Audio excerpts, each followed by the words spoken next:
लोकसभा चुनाव में राहुल गांधी जहां जहां जाते थे, हाथ में एक रेड कलर की किताब होती थी। चुनाव में किताब ने कमाल किया। राहुल के हाथ में संविधान का कोट पॉकेट बुक एडिशन, मतलब संविधान की छोटी किताब होती थी। कांग्रेस अध्यक्ष मल्लिकार्जुन खड़गे, जयराम रमेश भी रैलियों, प्रेस कॉन्फ्रेंस में इसी किताब को दिखाकर बीजेपी को घेरते रहे। रैलियों के आखिर में राहुल संविधान की किताब के साथ संविधान निर्माता डॉक्टर भीमराव अंबेडकर की फोटो भी दिखाने लगे थे। इसी रेड बुक के साथ राहुल गांधी ने कसम खाई कि चाहे जान चली जाए, वो बीजेपी को संविधान हरगिज नहीं बदलने देंगे। नरेंद्र मोदी जी चाहते हैं कि ये जो किताब है ये खत्म हो जाए और उनका बिना इस किताब के राज चले। हम ये कभी नहीं होने देंगे। इस किताब को हम कभी नहीं खत्म होने देंगे। इस किताब के लिए हम जान देने को तैयार हैं। चुनाव बाद किताब की यह कहानी सामने आई है कि उसकी सेल में भयंकर तेजी आई है। राहुल गांधी ने रेड बुक दिखाकर इतना संविधान किया कि ईस्टर्न बुक कंपनी वाली संविधान वाली स्लीक रेड बुक की डिमांड धुआंधार बढ़ गई। इंडियन एक्सप्रेस की रिपोर्ट के मुताबिक पॉकेट बुक की 5000 कॉपियां बिक चुकी हैं। पिछले साल पब्लिशर ने पूरे साल भर में लगभग इतनी किताबें बेची थी। राहुल के हाथ वाली किताब के कवर पर the constitution of India printed है। हालांकि उनके किताब के कवर पर पब्लिशर या लेखक के बारे में कुछ नहीं छपा। मतलब राहुल किसी किताब का प्रचार नहीं कर रहे थे। राहुल जिस स्लीक संविधान रेड बुक को दिखाते रहे, उसे लिखा सुप्रीम कोर्ट के सीनियर एडवोकेट गोपाल शंकर नारायणन ने। ईबीसी वेब स्टोर की साइट पर जाने से पता चलता है कि संविधान की रेड बुक के 16 एडिशन छप चुके हैं।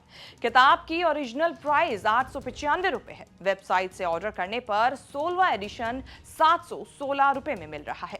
अलग अलग एडिशन के अलग अलग प्राइस निर्धारित हैं। ईबीसी लॉ बुक्स छापने वाली पब्लिशिंग कंपनी है। राहुल वाली किताब तो बहुत छोटी और कम पेज वाली है। संविधान की बड़ी कॉपी संसद भवन में रखी है। चुनाव नतीजे के बाद भी राहुल गांधी प्रेस कॉन्फ्रेंस करने आए, तब भी किताब लाना नहीं भूले। उन्होंने इंडिया गठबंधन के शानदार प्रदर्शन के जो क्रेडिट था, वो संविधान की इसी किताब को दिया। क्रेडिट देने के लिए ही उन्होंने प्रेस कॉन्फ्रेंस में रेड बुक डिस्प्ले कर दिया था। I am extremely proud of the people of India. I am extremely proud of the people who have resisted this onslaught on the Constitution. और अंत में मैं आपको कह दूं कि इसको बचाने का काम हिंदुस्तान के सबसे गरीब लोगों ने किया है। सबसे गरीब लोगों ने किया है। मजदूरों ने किया है, किसानों ने किया है, दलितों ने किया है, आदिवासियों ने किया है, पिछड़ों ने किया है। इन लोगों ने इस कॉन्स्टिट्यूशन को बचाया है। ये कॉन्स्टिट्यूशन देश की आवाज है। बहुत सारे लोग ने इसको नहीं बचाया, चुप रह गए थे, मगर हिंदुस्तान के सबसे गरीब लोग, सबसे कमजोर लोग खड़े हो गए और उन्होंने इस कॉन्स्टिट्यूशन को बचाया। मैं उनका धन्यवाद करना चाहता हूं। चुनावी रैलियों में राहुल गांधी संविधान पर भाषण देते देते अलग अलग शहरों में संविधान सम्मेलन भी करते रहे।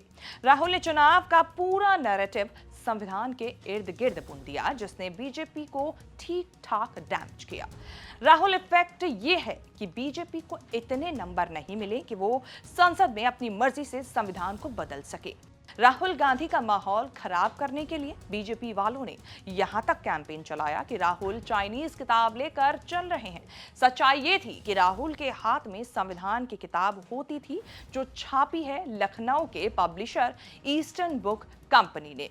लोकसभा चुनाव के बाद भले राहुल गांधी और इंडिया गठबंधन विपक्ष में बैठा हो, लेकिन चुनाव कैंपेन ने बीजेपी को बैकफुट पर ला दिया।